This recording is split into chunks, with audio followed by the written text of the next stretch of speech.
तो फिर मृत्यु से क्या भय। श्री वृंदावन बिहारी लाल की जय।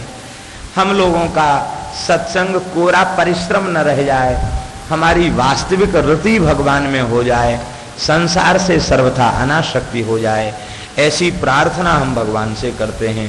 हिरण्मय वर्ष में भगवान कच्छप विराजते हैं और पितरों के राजा अर्यमा भगवान की स्तुति करते हैं। इस तरह से भगवान की यह आराधना उपासना 9 वर्षों में की जाती है। भारतवर्ष में बड़ी सुंदर सुंदर नदियां हैं, इनके जल का स्पर्श करने वाले निष्पाप हो जाते हैं, भगवान में प्रेम बढ़ जाता है। उत्तर भारत की नदियां पाप नाशिनी हैं और दक्षिण भारत की नदियां वह भक्ति प्रदायिनी है।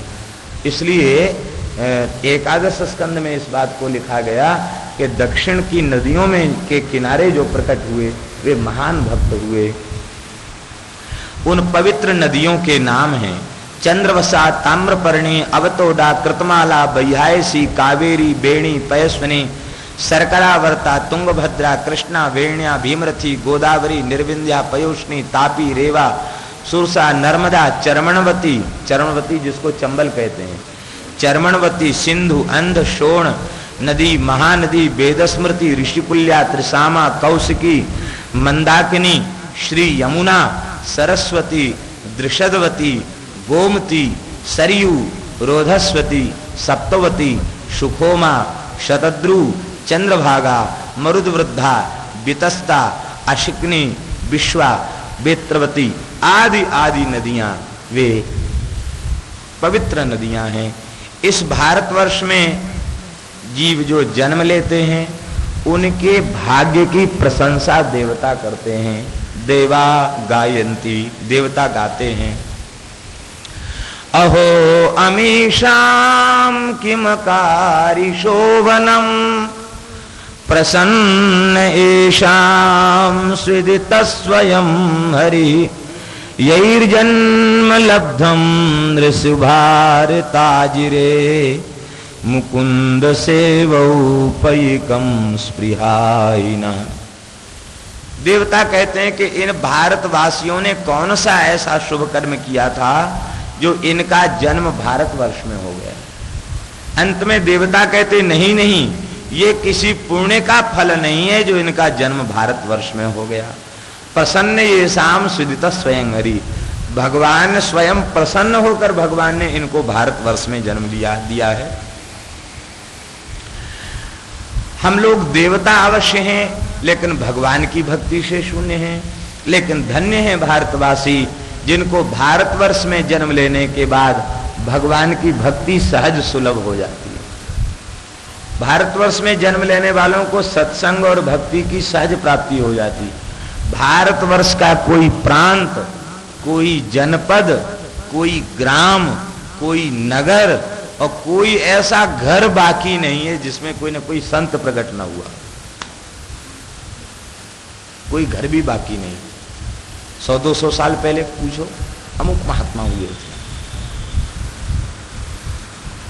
ये भारतवर्ष की दिव्यता, ये संतों का देश है, संत प्रकट होते हैं।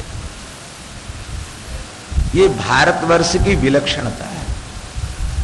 हमने तो प्रायः अब तक जितने क्षेत्रों में विचरण किया है वहां जाने पर कोई न कोई अच्छे संत की चर्चा सुनी। महाराज यहाँ ऐसे महात्मा थे, यहाँ ऐसे महात्मा। अब तक कोई ऐसा गांव, कोई ऐसा क्षेत्र नहीं मिला जहां कोई न कोई संत की चर्चा न सुनी। भारतवर्ष संतों का देश है, महात्माओं का देश है। एक जगह गए, जिन श्री श्यामानंद ब्रह्मचारी जी का नाम हम लिया करते हैं, 1 अरब नाम का जप किया था। उनके एक शिष्य थे पंडित जी, वो ले गए। ये बदायूं जिले की बात है, कैल गांव बबराला के पास है कैल गांव। वहां ले गए। श्यामानंद ब्रह्मचारी जी ने वहां भजन किया था, 1 अरब नाम का जप किया था। पंडित जी बोले महाराज वो भागवत जी की कथा करवानी है, वो संत से ही करवानी। मामा जी से गए, मामा जी ने कहा कि हमको अवकाश नहीं है, हमारे पास भेज दिया। हम गए कथा कहने। एक खपरेल मकान था, उसी में निवास था, और सामने एक छोटी सी तिवारी थी, उसी में एक चौकी डाल दी। बोले कहो कथा। सामने कोई पंडाल वगैरह की व्यवस्था नहीं थी। श्रोता, बरसात का समय था, श्रोता छत्ता लगा करके बैठते। तो हम ये देखते कि कथा 8-8 घंटे कथा रोज होती। पंडित जी बड़े प्रेमी, कथा कहने में बड़ा मन लगता, और वो वहाँ के लोग छत्ता लगाकर, पानी खूब बरसता, छत्ता लगाए हुए बैठ करके कथा सुनते। हमने मन में विचार किया कि यहाँ जैसे श्रोता तो हमने कहीं नहीं देखे। थोड़ी भी अव्यवस्था हो, लोग उठ के चले जाते हैं, न बैठने का आसन है, न ऊपर से छाया है, छतरी लेके बैठते हैं और कथा सुनते हैं। और ऐसे बैठे तो भीग जाएंगे, तो ऐसे उकड़ू बैठ करके कथा सुनते हैं, कागासन से बैठ के।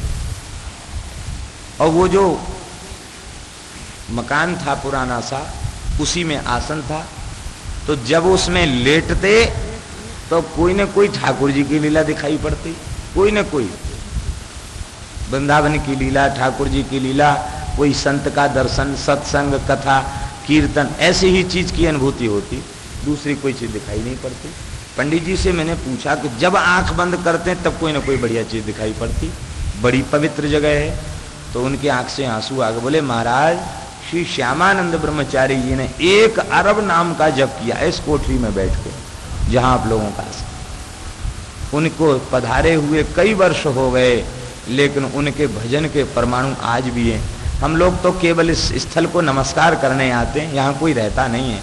ये तो आप वृंदावन से महात्मा आए, तो महात्माओं को कहाँ रखें, इसी में आप लोगों का आसन लगता। ऐसे संत।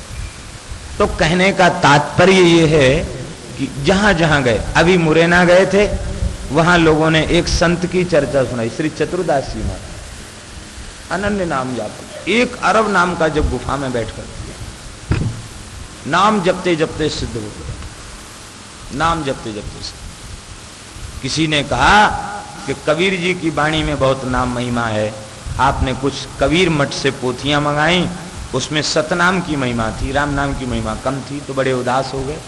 अब भोले भाले थे, बोले सतनाम राम नाम इनमें भेद क्या है? बोले अरे हम तो पोथी पत्रा पढ़े तो भेद पड़ गया दिमाग में, भजन छूट गया, क्या करें। रोने लगे। रोने लगे तो श्री हनुमान जी प्रकट हो गए। उनके रोम रोम में नाम समाया था, और उनकी ध्वजा में लिखा था कि कबीर जी ने जिसे सतनाम कहा है वो राम नाम ही है, बस तुम शंका छोड़ के भजन करो, ये लिखा था। उस ध्वजा के आदेश को पढ़ के वे गुफा में चले गए, और 1 अरब नाम का जप करने के बाद बाहर। नाम की महिमा के संबंध में कोई तनिक भी उपेक्षा करता तो उनके नेत्र लाल हो जाते, होठ फड़कने लग जाते, शरीर अपने आपे से बाहर हो लगता, साक्षात नृसिंह हो गए कि परशुराम हो गए। ए महात्मा अब आगे मत बोलना। एक आध बार कोई वेदांत का प्रवचन करने वाले पहुंच गए, जिन्होंने कह दिया कि राम राम करने से क्या होता है, तुम तो वही हो, राम जी भी तो तुम जैसे ही थे, ऐसा कुछ कह दिया। वो महाराज भी वहां थे, हुंकार करने लगे, आवेश आ गया। वहीं घूसा उबार करके मंच पर ही चढ़ गए, माइक को फेंक दिया, छाती में घूसा लगा के कहते, ये में राम नाम रखो, ये में इतबित की बातें क्यों करते हो, दुर्गति होएगी दुर्गति। वहां की भाषा। ऐसे महात्मा। तो कहने का तात्पर्य यही भारतवर्ष की सबसे बड़ी महिमा है। कोई जनपद, कोई प्रांत, कोई जिला, कोई गांव ऐसा नहीं है, और हमारे विचार से तो कोई घर भी ऐसा नहीं है। अरे 100-200 साल पहले नहीं हुआ, 1000-2000 साल पहले हुआ होगा, जरूर कोई ना कोई महात्मा प्रत्येक कुल में उत्पन्न हो। ऐसी ये भारतवर्ष की महिमा है। यहां भगवान की भक्ति जन्म लेने वाले भक्तों को तो सुलभ है ही है, यहां जन्म लेने वाले म्लेच्छों को भी भगवान की भक्ति सुलभ हो जाती है। ये भारतवर्ष की महिमा है। अब रंग जी की शोभा यात्रा निकल रही है, आतिशबाजी के नाम पे तमाम लोग पहुंच जाते जिनका भजन से भक्ति से कोई लेना देना है। वैष्णवों का दर्शन हो जाता, कीर्तन सुनाई पड़ता। आतिशबाजी के बहाने वहां गए तो भगवान को देखने से क्या आंख बंद कर लेंगे? रोड पर ठाकुर जी की सवारी निकल रही है तो क्या आंख बंद कर लेंगे? ये भगवान का नाम, भगवान का रूप, भगवान की लीला यहाँ मृक्षों को भी सुलभ हो जाती है। ये श्री भारतवर्ष की बहुत बड़ी महिमा है। हमने बड़े बड़े तप उपवास किए और स्वर्ग मिला, लेकिन भगवान की भक्ति से हम वंचित रह गए। और जो धरती पर जन्म लेने के बाद भी भगवान की भक्ति से वंचित रह गया, भारतवर्ष में जन्म लेने के बाद भी, देवता कहते उससे ज्यादा अभागा कोई दूसरा नहीं है। न यत्र वैकुंठ कथा सुधापगा न साधवो भागवतास्तदाश्रया न यत्र यज्ञे समखा महोत्सवा सुरेश लोकोपि न वै ससेव्यताम्। जहां भगवान की कथा रूपी गंगा प्रवाहित नहीं हो रही है, जहां भगवान के चरणों में अनन्य भाव से आश्रित रहने वाले भागवत निवास नहीं करते, संत निवास नहीं करते, जहां भगवान के पवित्र यज्ञ आदि महोत्सव नहीं होते, श्री रामनवमी, जन्माष्टमी, राधाष्टमी, होली, दीपावली आदि, गिरिराज पूजन आदि के महोत्सव नहीं होते, ऐसा वह इंद्र का ही लोक क्यों न हो, नवै सेव्यताम, ऐसे इंद्र के लोक की भी आवश्यकता नहीं। भारतवर्ष अत्यंत पवित्र है, इस भारतवर्ष का ही आश्रय लेना चाहिए। इसलिए भारतवर्ष में जन्म लेने के बाद एक तो भगवान की सबसे बड़ी कृपा, भारतवर्ष में जन्म मिला, और इससे भी और बड़ी कृपा है कि कलयुग में जन्म मिला। इससे बड़ी कृपा और कोई दूसरी नहीं हो सकती। अन्य युगों में भगवान की प्राप्ति कठिन थी, किंतु कलयुग में भगवान की प्राप्ति कठिन नहीं, अत्यंत सरल है। और युगनते कमल नयन कलयुग बहुत कृपा करी। इसलिए भागवत के एकादश स्कंद में नवयोगीश्वर संवाद में नवयोगीश्वरों ने कहा है, कृतादिषु प्रजा राजन कला विच्छन्ति संभवम कलौ खलु भविष्यन्ति नारायण परायणाः। सतयुग की प्रजा इसलिए यज्ञ योग आदि करती है, समाधि लगाती है, तपस्या करती है कि हमारा कलयुग में जन्म हो। त्रेता के लोग यज्ञ आदि इसलिए करते कि कलयुग में जन्म हो। द्वापर के लिए पूजा परिचर्या इसलिए करते कि कलयुग में जन्म हो, क्योंकि कलौ खलु भविष्यन्ति नारायण परायणाः। यत्फलम नास्ति तपसा न योगेन समाधिना तत्फलम लभते सम्यक कलौ केशव कीर्तना। कृते ध्यायते विष्णुम त्रेतायाम यजतो मखैः द्वापरे परिचर्यायाम कलौ तद्धरि कीर्तनात्। कलयुग की तो इतनी महिमा है कि थोड़ा भी आप भगवान से प्रेम जोड़ लें, बस अनुभव होने लगे। जबकि कलयुगी जीव की पात्रता का यदि विचार किया जाए तो स्वप्न में भी भगवत दर्शन का अधिकारी वह नहीं है, हजार जन्म में भी नहीं है, इतना मलिन हृदय है। लेकिन श्री ठाकुर जी अपनी ओर से कृपा करते हैं, अपनी ओर से। छोटे छोटे साधक जिनके चित्त अभी शुद्ध नहीं हुए हैं, उनको भी भगवान बड़ी बड़ी विलक्षण अनुभूतियां कराते हैं। ये श्री ठाकुर जी। श्री वृंदावन बिहारी लाल की जय। भूगोल खगोल का वर्णन करने के बाद अतल वितल सुतल महातल रसातल पाताल इन लोकों का वर्णन किया। हाटकेश्वर महादेव का वर्णन किया। पाताल में भगवान शेष की स्थिति का वर्णन किया। और भगवान शेष के 1000 मस्तक हैं, उनके एक मस्तक पर यह पृथ्वी सिद्धार्थ इव लक्ष्यते, सरसों के दाने के समान रखी भई है। भगवान शेष के मुख में 2000 जिह्वाएं हैं। और भगवान शेष प्रतिक्षण भगवान के नाम का स्मरण करते हैं। इतना नाम जप करते हैं तीव्र गति से कि नाम का अमृत भीतर से प्रकट हो जाता है और वो लार के रूप में मुंह में भर जाता है, लार टपकने लग जाती है। तो शेष जी अपने मन में विचार करते हैं कि जब तक जीव से लार को समेटेंगे तब तक भगवान का एक नाम छूट जाएगा। इस लोभ के मारे शेष जी अपने मुख से लार को समेटते नहीं है, कहते बहन बहती है तो इसको बहने दो, कीर्तन करो। इतना उनके भीतर अमृत प्रकट होता है नाम का। वो लार उनकी बहने लग जाती है, एक कुंड के रूप में परिवर्तित हो जाती है। सनकादिक सिद्ध नारद शिव सनकादि उस अधरामृत का पान करके नामामृत में मतवाले होकर नाचने लग जाते हैं। वे शेष भगवान अहरनिश नाम का जप करते और 1000 नाम रोज नए लेते हैं। बाकी समय तो पुराने नाम और 1000 नाम तो रोज नए लेते हैं। अब आप विचार करें, शेष जी कब से हैं, कब तक रहेंगे? ये तो सनातन परमात्मा है, सदा से नाम लेते हैं, सदा उनकी स्थिति है। भगवान के नामों का कोई पारावार नहीं है।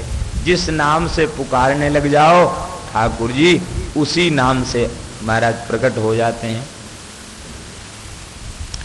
श्री सरस माधुरी जी महाराज बरसाना पधारे होली के दर्शन की इच्छा से, श्री जी के अभिषेक का दर्शन की इच्छा से बरसाना पधारे। और बरसाना पधारे तो इतने थक गए थे कि महल से नीचे नहीं उतर पाए। श्री जी के बगल में एक मंदिर है ना, बंजारों का बनाया हुआ, ऐसी खंडर जैसा पड़ा है, उसी में उनको निवास दे दिया गया। पहरेदार वहां पहरा दे रहा था, पुराने जमाने अंग्रेजों के टाइम की बात है। तब तक एक कहार आया, पीली पगड़ी बांधे, पीला कुर्ता पहने, एक कहार आया और उसने चरण दबाना प्रारंभ किया। इन्होंने कहा नहीं नहीं, तुम कौन हो, अपना परिचय दो। बोले मैं गुसाई जी का कहार हूं। और क्या करते हो? बोले बस यात्री परदेशियों की, आप जैसे संतों की सेवा किया करता हूं। क्या नाम है आपका? बोले हमारा नाम है घसीटा। अब बताओ, जैसे कहारों के नाम होते ऐसे ही नाम बताया। अब ये भी तो भगवान का एक नाम है, घसीटा। घसीटा नाम भी भगवान का पड़ गया। क्यों? बोले घसीट घसीट के पूतना को मार दिया, घसीटा नाम पड़ गया। बोलो वृंदावन बिहारी। जबरदस्ती चरण दावने लगे, सरस माधुरी जी के चरण दावने लगे और सबकी मालिश करके सबको सुला दिया। सवेरे गुसाई जी आए, बोले आप लोग तो बहुत थके थे, आप ठीक से विश्राम हुआ? अरे बोले महाराज, आपने एक ऐसा सुंदर बालक भेज दिया, वो बड़े कोमल हाथ थे, बड़ी अच्छी सेवा की हम लोगों को। नहीं तो इतने थक चुके थे कि हमारी थकान 3-4 दिन में भी दूर नहीं होती। आपने हमको बिल्कुल हल्का बना दिया। कहे हमारे यहाँ तो कहार कोई है ही नहीं, और पूरे बरसाने में कोई कहार जाति का नहीं है। कैसा था? बोले ऐसा था, ऐसा था। क्या नाम था? बोले घसीटा। क्या करते हो? बोले गुसाई जी के यहाँ हम कहार हैं, सेवा करते हैं, लाडली जी के मंदिर में सेवा करते हैं। और तुमको तनख्वाह क्या मिलती है? नौकरों से सेवा करते समय लोग पूछते हैं ना, तनख्वाह क्या मिलती है? बोले तनख्वाह तो कोई निश्चित नहीं है, बस अन्न और वस्त्र हमको मिल जाता है। ठाकुर जी को क्या चाहिए? पोशाक और भोग, वो हमें मिल जाता है और हमें किसी चीज़ की जरूरत नहीं। अब तो इतना सुनते ही गुसाई जी रोने लग गए, सब संतों की मंडली रोने लगी। अपने कई पदों में, अत्यंत विरह भरे स्वरों में श्री सरस माधुरी जी ने कहा है कि छलिया तुम हमको कहार बन के छल गए और साक्षात श्री ठाकुर जी का दर्शन उन्होंने प्राप्त किया। तो कहने का तात्पर्य, भगवान की ऐसी एक एक भक्त के साथ नहीं, अनंत अनंत भक्तों के साथ भगवान की लीलाएं होती रहती हैं और उन लीलाओं का साक्षात्कार शेष जी करते रहते हैं। तो जिस लीला के समय जो नाम पड़ गया उसी नाम को लेते हैं। ऐसी अनंत अनंत लीलाएं हो रही हैं और भगवान के अनंत अनंत नामों का स्मरण श्री शेष जी महाराज किया करते हैं। बोलो भक्तवत्सल भगवान की। लोकालोक पर्वत का वर्णन किया है, अन्य 6 द्वीपों का वर्णन किया है और ग्रहों की गति का वर्णन किया है। इन ग्रहों की गति का वर्णन किया, भूगोल का विस्तार बताया है। ये संपूर्ण भूगोल 50 कोटि गणतस्य भूगोलस्य तुरीय भागोयम लोकालोकाचलः। यह 50 करोड़ योजन का संपूर्ण भूगोल है। 50 करोड़ योजन का मतलब बहुत बड़ी संख्या हो गई, हमको गणित आती नहीं। 50 करोड़ योजन के चौगुने कर दो उतने कोस हो गए, और उससे तिगुने कर दो तो उतने किलोमीटर हो गए। इतना बड़ा विस्तार इस भूगोल का है। और उस भूगोल में आज लोग कहते हैं हमने एशिया विश्व को खोज लिया। इसे विश्व माने बैठे, ये विश्व नहीं है, ये जम्बू द्वीप का एक कोना है। जितने बड़े जम्बू द्वीप का पुराणों में वर्णन है उतना भी आज तक लोग खोज नहीं सके। ये परमात्मा की सृष्टि अनंत है, इसको खोजना बड़ा कठिन काम है। प्रकृति भी अनंत है, जीव भी अनंत है, तो भगवान की महिमा तो अनंत है ही। बोलो वृंदावन बिहारी लाल।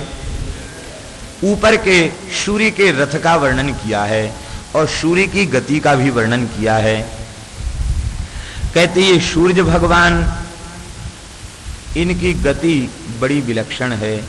ये सूर्य भगवान एक मुहूर्त माने 48 मिनट के भीतर ये सूर्य भगवान 34,08,000 योजन के हिसाब से उनका रथ चलता है। 48 मिनट में 34,08,000 योजन उनका रथ चला करता है। आप लोग कहेंगे कि आज के विज्ञान ने तो सूर्य को स्थिर बताया है। सूर्य अपनी कक्षा में स्थिर है और पृथ्वी चक्कर लगा रही है। पृथ्वी को गतिशील सिद्ध किया है और सूर्य को स्थिर प्रमाणित किया है। और उनके इस सिद्धांत के ऊपर उनके बड़े बड़े यंत्र बने हुए हैं और सब उनके गणित बन रहे हैं। तो आजकल तो लोग कहते हैं कि नहीं, विज्ञान सत्य है, पुराणों में जो कुछ लिखा है वो झूठ है। ऐसा भी बहुत से लोग कहने लग जाते, ये अनुचित है। देखो, सूर्य की गति का वर्णन पुराणों ने किया, सूर्य की गति का वर्णन वेद ने किया, सूर्य की गति का वर्णन ज्योतिष ने किया। इसलिए सूर्य गतिमान है और पृथ्वी को गतिमान किसी ग्रंथ ने नहीं कहा, इसलिए पृथ्वी का नाम अचला है। पृथ्वी को अचला। ओम विश्वानि देव सवितर्दुरितानि पराशुभ यद्भद्रम तन्न आशुभ। ये सूर्य का मंत्र है। ओम आकृष्णेन रजसा वर्तमानो निवेशयन् अमृतन मर्त्यंच हिरण्ययेन सविता रथेना देवो याति भुवनानि पश्यन्न। तो रथ में बैठ करके भुवनानि पश्यन् देवो याति, वेद कह रहा है। सूर्य की गति का वर्णन वेद कर रहा है। तो आप लोग कहेंगे फिर वैज्ञानिकों ने ऐसा क्यों कहा, विज्ञान की खोजकर्ताओं ने? बोले इसलिए उन्होंने कहा कि यदि वे सूर्य की गति के सिद्धांत को स्वीकार कर लेते तो लोग कहते कि अरे तुमने ये नई खोज क्या की, ये तो पुराणों में हजारों वर्ष पहले से लिखा हुआ है। इसलिए उन्होंने एक अपनी अलग से एक टांग अड़ा दी। बोले नहीं, पृथ्वी अपनी धुरी पर चक्कर लगा रही है और सूर्य स्थिर है। जबकि उनके सारे गणित ऐसे भी बन जाएंगे कि पृथ्वी स्थिर है और सूर्य चक्कर लगा रहा है। इस सिद्धांत को स्वीकार करने पर भी उनकी कोई व्यवस्था भंग नहीं होगी। लेकिन वे केवल इसी भय से, कई बातों को इसी भय से स्वीकार नहीं करते कि यदि होगा तो लोग कहेंगे ये सारे सिद्धांत, सारे खोज, सारे शोध शास्त्र पुराणों से ही लिए गए। लेकिन आज हम लोगों को अपने धर्म का बोध नहीं। हम लोग कहते अरे अमुक विदेशी ने अमुक सिद्धांत की, गुरुत्वाकर्षण की खोज की, उसने अमुक की खोज की, उसने अमुक की खोज की। वो लाखों वर्ष पहले ऋषियों ने सब कुछ लिख दिया, उसको लोग जानते हैं। एक गीता प्रेस के अंक में हमने पढ़ा था कि आज जो बड़े बड़े जहाज, हवाई जहाज बनाए जा रहे हैं, इन सबको बनाने की व्यवस्था भरद्वाज ऋषिकृत वैमानिक शास्त्र में है। भरद्वाज कृत वैमानिक शास्त्रम, भारद्वाजीय वैमानिक शास्त्रम, उसमें विमानों को बनाने की व्यवस्था है। जलयान, तोपयान, अस्त्रयान, युद्ध के विमान, युद्ध के जहाज, इन सबको बनाने की व्यवस्था उसमें दी गई है। ऐसे करे, ऐसा यंत्र बनावे, उनके संकेत उनके श्लोकों में था। ये सारे आविष्कार, पहले का विज्ञान बहुत अधिक उन्नत था। आज का विज्ञान उतनी उन्नति प्राप्त नहीं कर सकता, क्योंकि वे त्रिकाल दृष्टा थे। वे केवल जड़वादी नहीं थे, वे आध्यात्मिकवादी थे। इसलिए उनका विज्ञान उत्कृष्ट विज्ञान था। आज के विज्ञान से कई गुना उत्कृष्ट विज्ञान था। श्री वृंदावन बिहारी लाल की जय। सूर्य की गति का वर्णन है, रथ में बैठने के स्थान का वर्णन है। 36 लाख योजन लंबा और 9 लाख योजन चौड़ा उनके बैठने का स्थान है, और 36 लाख योजन लंबा है। इनके अरुण नाम के सारथी हैं जो पंगु हैं, और पंगु चढ़े गिरिवर्गण, वे ही सारथी हैं। ऐसे वे सूर्य को लेकर के चलते हैं। 60,000 बाल खिल्ले ऋषि वे स्वस्ति वाचन करते हैं, भगवान सूर्य की स्तुति करते हैं, और विभिन्न विभिन्न मासों में अलग अलग देवता, अलग अलग यक्षों के दल वे सूर्य की स्तुति करते हुए चलते हैं। बोलो भक्तवत्सल भगवान।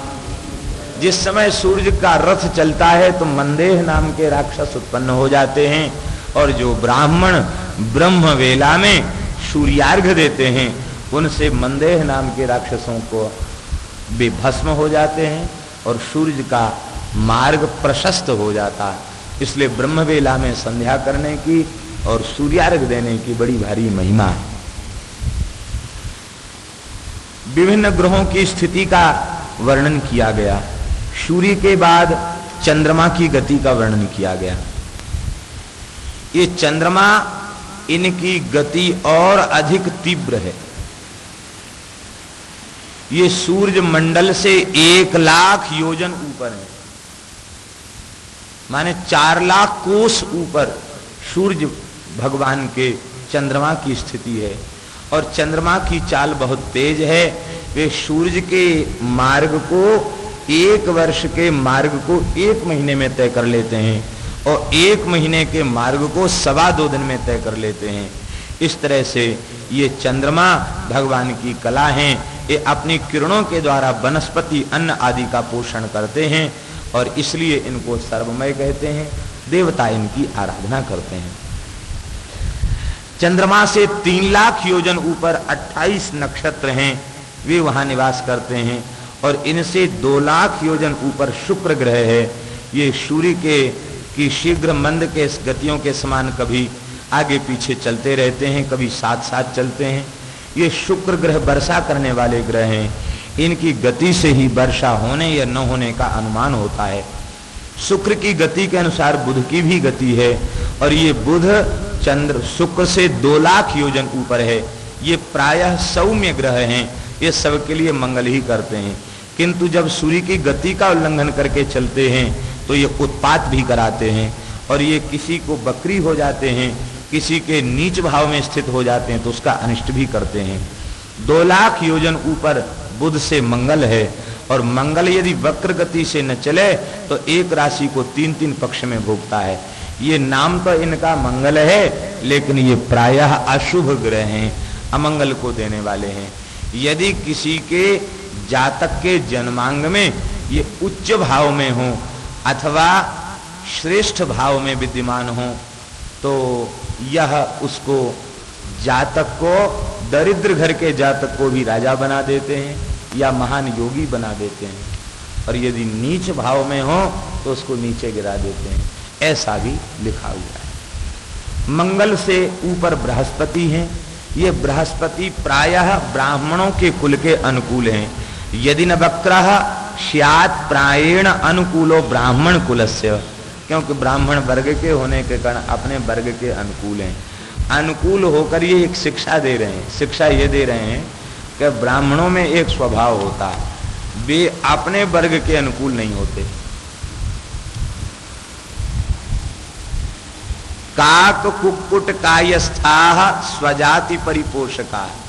कोई कायस्थ बैठे हो तो मन में दुख न करें। काक कुक्कुट, ये नीतिकारों का वाक्य है। काक कुक्कुट कायस्थाः स्वजाति परिपोषकाः। कौआ, मुर्गा और कायस्थ, ये तीन अपने जाति के पोषक होते हैं। मुर्गा चलता है तो पंजों से खोद खोद के चलता है, पीछे पीछे चूजे चलें और उनको कीड़े मकोड़े मिल जाएं। अपने तो खाता चलता, पंजाओं से खोद के चलता। कौआ कोई चीज होगी कांव कांव करके